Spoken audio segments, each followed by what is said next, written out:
Welcome back, all our 40k fanatics out there. I'm DJ here with Tim's Nation to bring you my list that's going to be taking on Lane and the Blood Angels this week.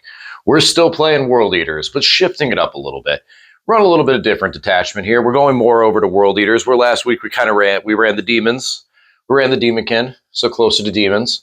Now we're going full World Eaters, and we are playing the Vessels of Wrath.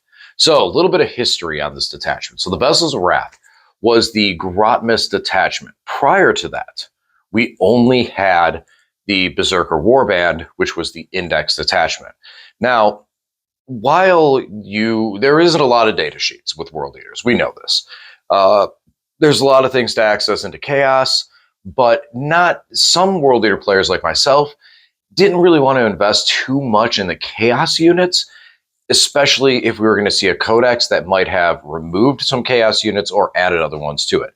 So it's kind of one of those like 50-50 blends of like, what do you really want to add to, especially me being a newer World Eater player at that time. The World Eaters at the time with the Berserker Warband really felt like Angron was an auto-include. His buffs were too powerful. Advance and Charge is a very strong mechanic that we had. And all in all, if you went first, you win.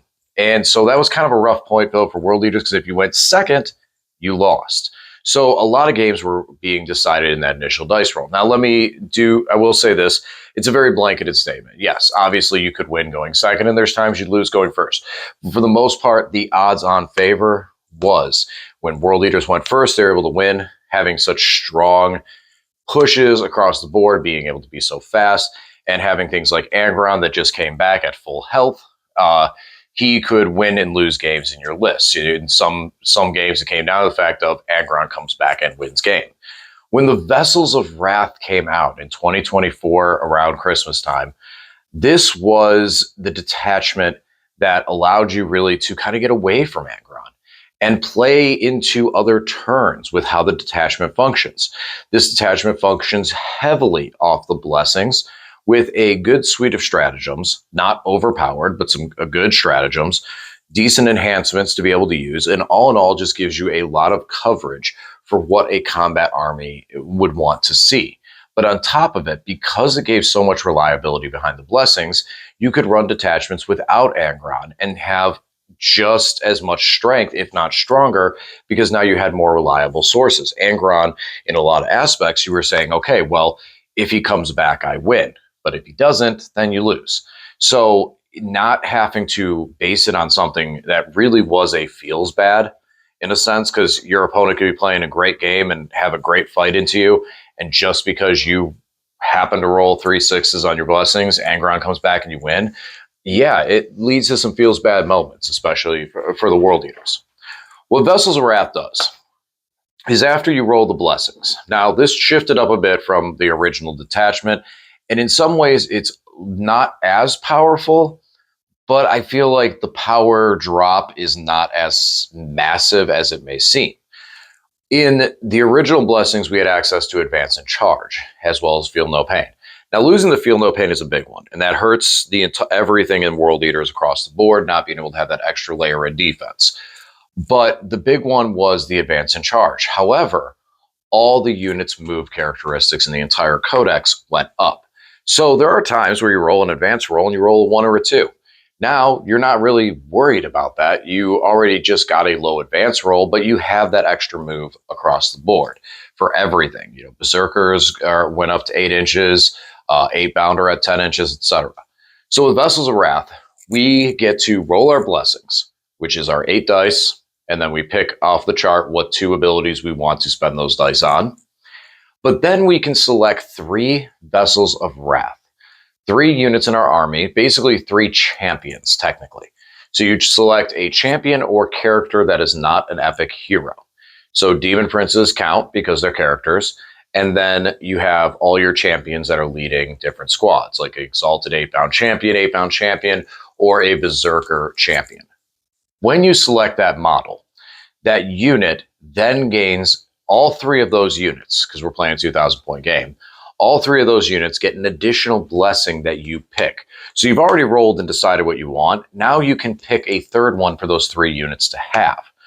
This is super strong, because now this means that the 3 units you plan to be more aggressive with in that turn, that you're going to go out there and fight with, that you want to do certain things, can get that additional blessing. On top of the fact that they're in these stratagems, have a different tier of abilities that they're also able to gain because they are the vessels in this detachment.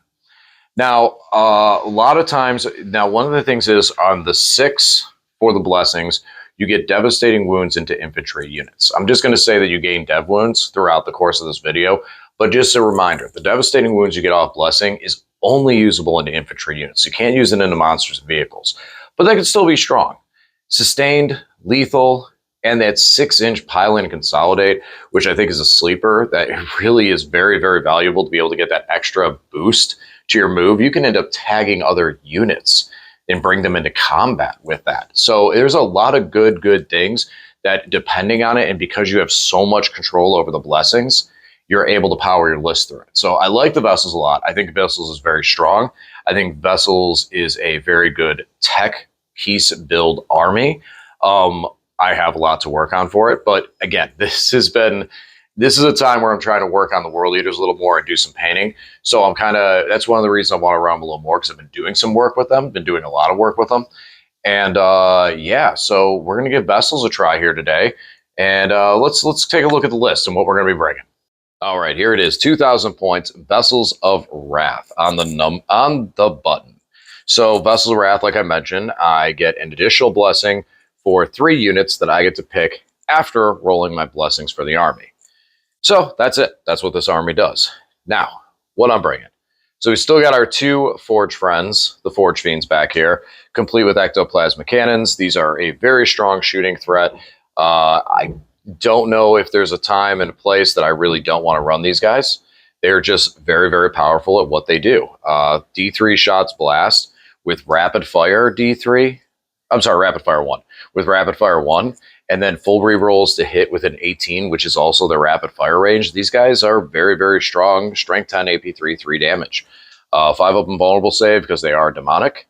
And yeah, I mean, there's not much else to say there. These guys go burnt and they make things disappear. Not as strong into higher toughness vehicles, but can still do well into toughness 10 and toughness 9 vehicles. So some mid-class vehicles, they can still hit and pick up. Flat 3 damage and the volume of shots can do work.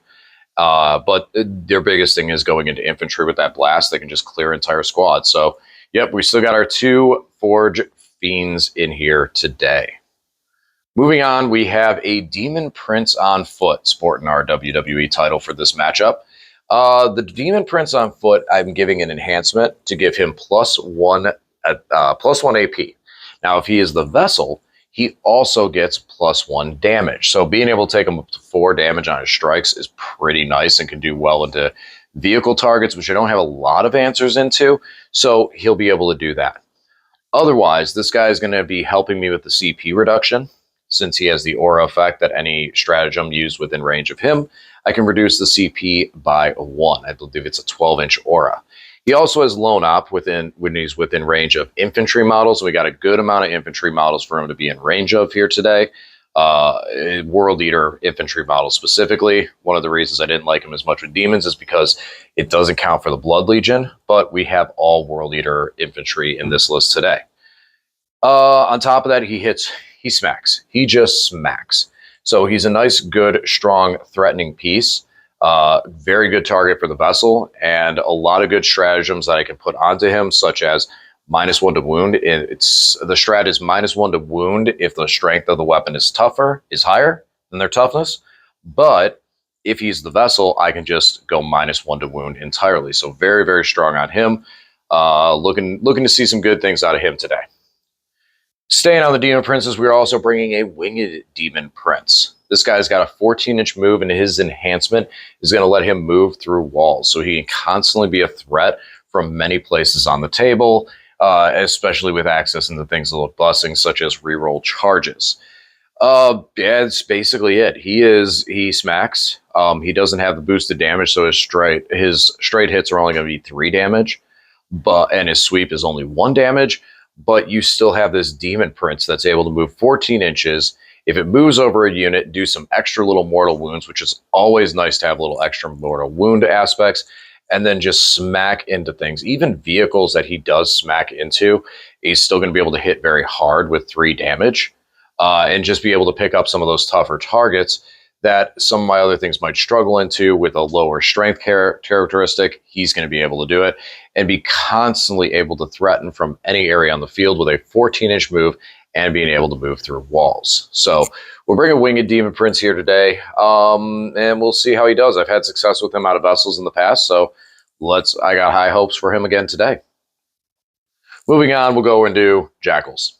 We have 10 Jackals. They have sticky objective. There's I mean, listen, we get late into the game, they might become, actually they can't become the vessels because they don't have a champion. So they'll never become vessels. They will wander around the backfield, sticking objectives. We do have a strat out of this detachment that if we destroy a model, not a unit, just destroy a model in combat on an objective for 1 command point, we can sticky that objective as well. So that's a boost. But while we're trying to get that running, the Jackals will just wander around the field, zone out the backfield, and sticky some objectives. 65 points, can't go wrong. Oh, I really don't want to paint these guys because they're just not berserkers and world eater-ish and they're cultists, but I'll get them painted eventually, I promise. Next up, okay, so this looks really ugly. I'm sorry, but I'll tell you why. We're bringing a Hellbrute. Yes, I can tell. Everyone's cringing already and looking at this thing going, what is that? So, fun fact, Grey Knights, way back when, had a time frame where people were running 4 to 6 dreadnoughts. They were called Psy Riflemen, and they would shred everything on the field. So I have a surplus of old dreadnoughts. Now, looking at the World Eater Dreadnought, the Hellbrute, I see actually a lot of play out of this dude. So Sunday night, I'm recording this on Monday. Sunday night, I spent a lot of time stripping this old pewter bad boy, digging through bits, and I still want to hunt a couple more bits for him, but we are constructing our own Hellbrute for my World Eaters out of it, doing a bit of a conversion here. So the Hellbrute is a very, very interesting profile, and I was talking about this with Lane, so I'm curious to see how he does. He comes in at 120 points.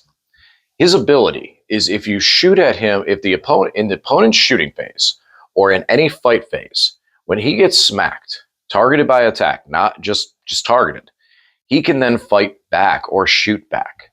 So moving him over to an objective and just keeping him kind of out of line of sight and getting him in the backfield at 120 points is not a bad spend on him.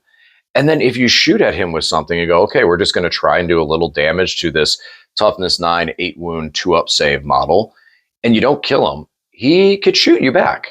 Gave him the plasma cannon, which Berserker plasma cannons apparently do not have any option except overcharge all the time.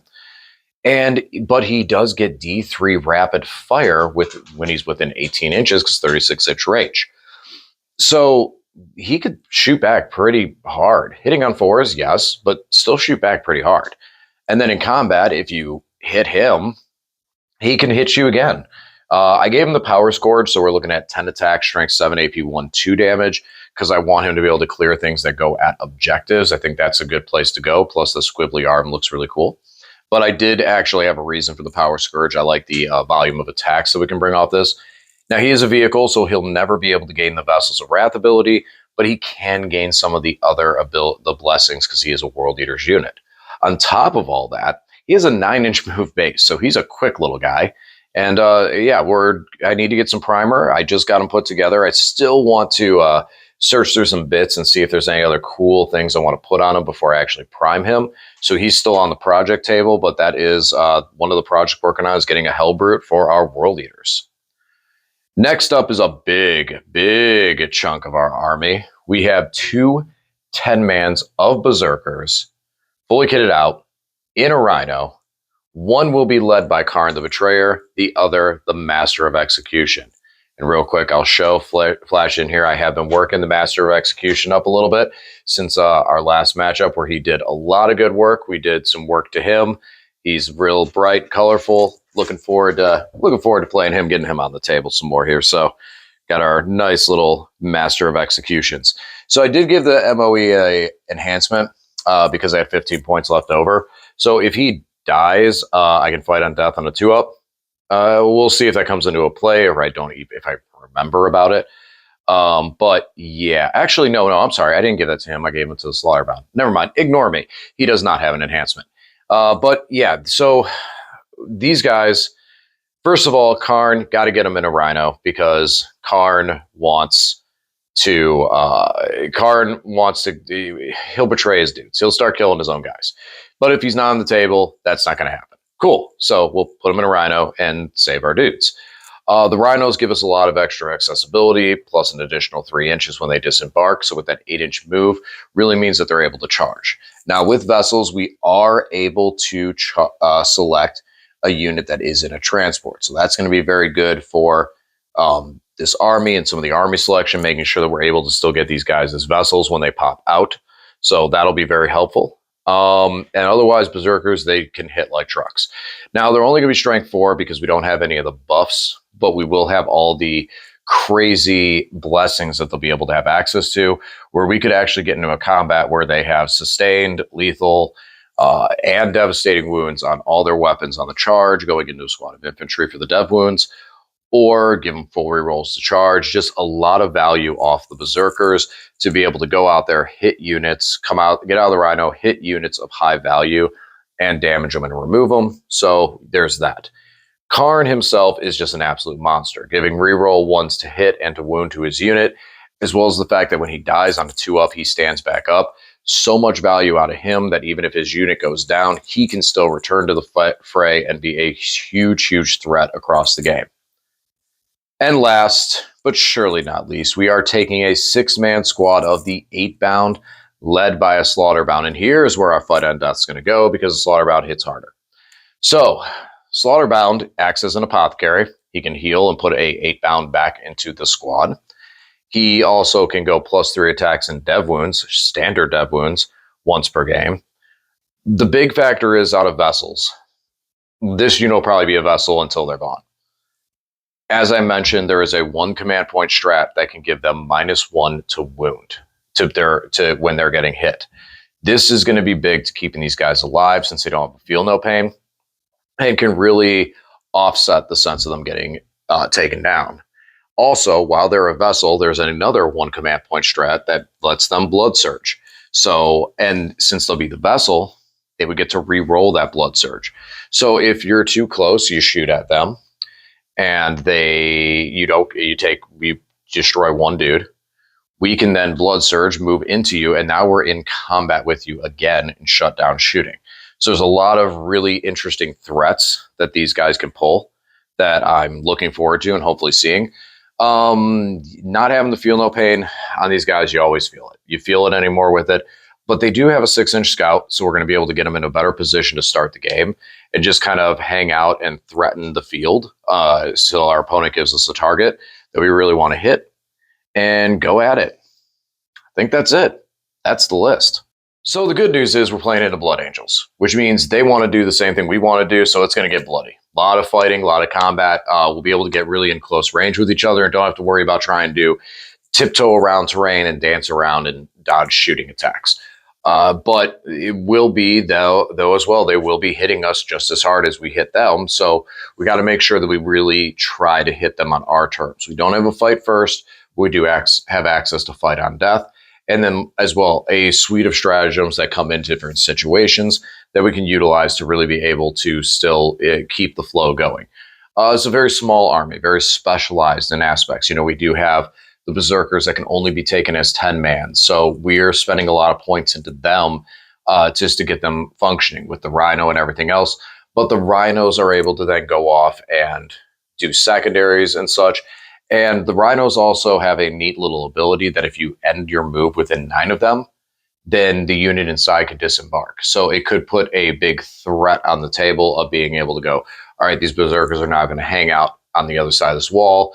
If you want to charge my Rhino, you're at risk of now getting heroically intervened with Berserkers. So there's a lot of cool little interactions there that can play off it. So, but that's really about it. I did flash up there a minute. I do have the 8-bound. I've been working on them a bit more. I think in my Demonkin, I want to swap the Exalted and just go 2 squads 8-bound, so I'm really working on them right now. So hopefully by game time, I'll get a little more paint. I'm trying to get one more finished just so I can see him and have him there and be happy that one's at that level. But we'll see. We'll see how that all goes. So looking forward to it. World Eaters is always fun to play. World Eaters is always fun to play because you get to chuck a bunch of dice and really see these gladiators do a lot of damage. That's one of the reasons I love them, is that you're supposed to be able to do good damage in combat, and these guys really, really can. Even into things that sometimes you might go, ooh, I'm not sure if I can really hit that hard. They can do it, and they can do work. So looking forward to it. Looking forward to fighting the Blood Angels so that we know we're going to get to fight things, and we'll see how it all plays out. All right, guys, as always, thanks for watching, and we'll talk to you again soon.